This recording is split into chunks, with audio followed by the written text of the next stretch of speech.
Una vez, cuando yo era pequeña, vi a mi bisabuelo.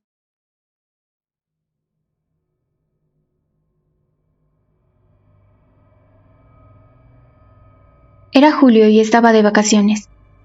Mis primos vinieron a quedarse unos días a la casa de mis abuelos, donde vivo, y la primera noche hicimos una pijamada en la sala. Juntamos los sillones para dormir en ellos. Yo dormí en un sillón que estaba frente a la mesa. Al pasar la medianoche, ya de madrugada, me despertó un ruido. Alcé la cabeza de mi almohada y miré hacia la mesa. Ahí encontré a un hombre sentado en la cabecera. Era alto y fornido, pero viejo. Usaba un sombrero muy grande y un gabán. Tomaba algo de un jarro.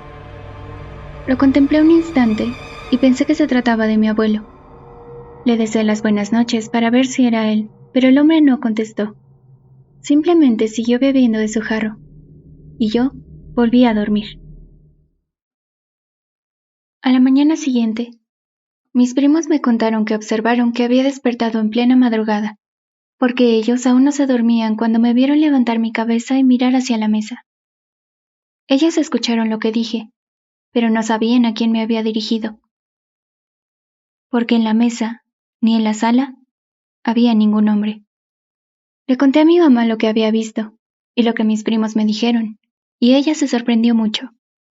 Me mostró una foto de un señor viejo, y me preguntó si era él al que había visto. Yo le respondí que sí.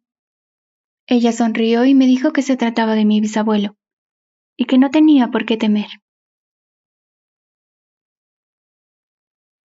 Pasaron los años desde que vi al bisabuelo, y muchos familiares que venían de visita a la casa decían sentir una vibra extraña en ella.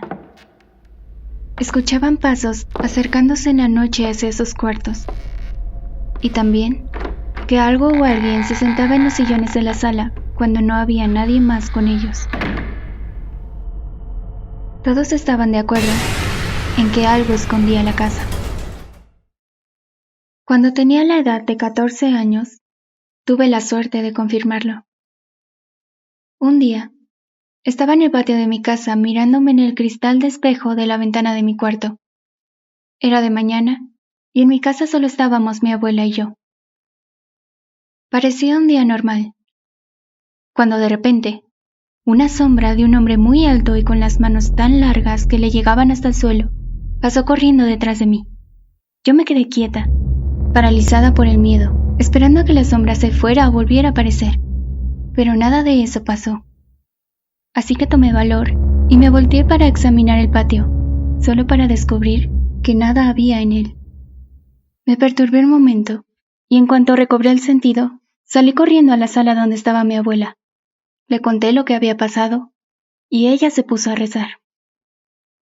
Decidimos no contárselo a nadie, para no asustarlos. Por unos días, pensé que lo que había observado por el espejo era todo producto de mi imaginación. Pero entonces, un sábado en la tarde, estando toda la familia reunida, mi primo entró corriendo a la sala tan asustado como yo había estado, pálido hasta los huesos y tembloroso, argumentando que había visto algo en el patio. Describió entonces para nosotros exactamente al mismo hombre alto de manos largas, totalmente negro como una sombra. Me quedé callada de la impresión, y después le conté que hasta hace unos días yo había visto al mismo hombre en el mismo sitio.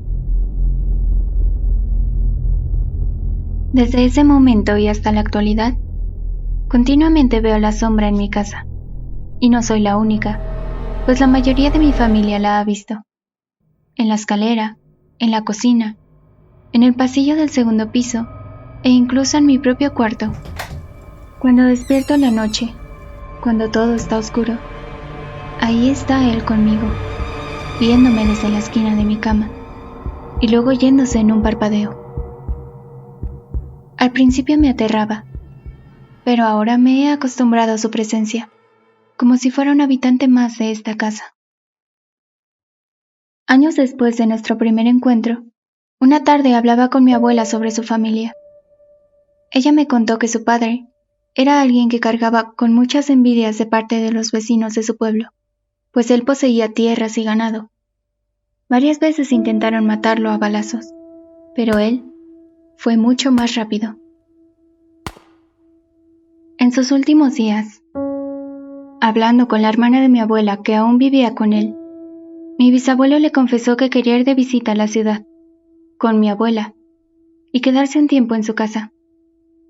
Desgraciadamente, en la tarde de ese mismo día, fue atropellado, y el accidente acabó con su vida. Comprendí entonces la razón de la presencia de aquella sombra en la casa. La sombra que antes me aterrorizaba no era más que mi propia familia. El bisabuelo estaba realizando la visita que planeó, tal vez para siempre, en la casa de su hija. A pesar de que muchos de nosotros lo habíamos visto, algunos parientes aún dudaban de nuestra palabra, pero eso cambió con la llegada de mi sobrina. Ella solo tiene 3 años y nos visita regularmente. En una de estas visitas, le pregunté cuántos abuelos tenía, y ella respondió que eran 5. Me explicó que tenía 2 en la casa de su padre y 3 en la casa de su madre, que es mi hermana. Cuando jugamos en las escaleras, y en el pasillo del segundo piso especialmente, ella desvía la mirada y ríe con nadie aparentemente. Dice que ahí viene el abuelo cuando nadie se dirige hacia ella. Saluda las paredes y se pone a hablar sola con alguien. Mi abuela dice que los niños, por su inocencia, pueden ver cosas que los adultos ya no, y que su tatarabuelo está cuidando de ella. La presencia de mi bisabuelo en la casa me hizo entender varias cosas, como que no todo lo que vemos es explicable, que no podemos afirmar a ciencia cierta que los espíritus existen, pero que tampoco podemos negarlo, y que si él está aquí, tal vez haya vida después de la muerte, y esta no tiene por qué ser tenebrosa o espeluznante como nos lo habían contado. Tal vez, verdaderamente, nuestros ancestros cuidan de nosotros desde la otra vida, y nos esperan del otro lado del río.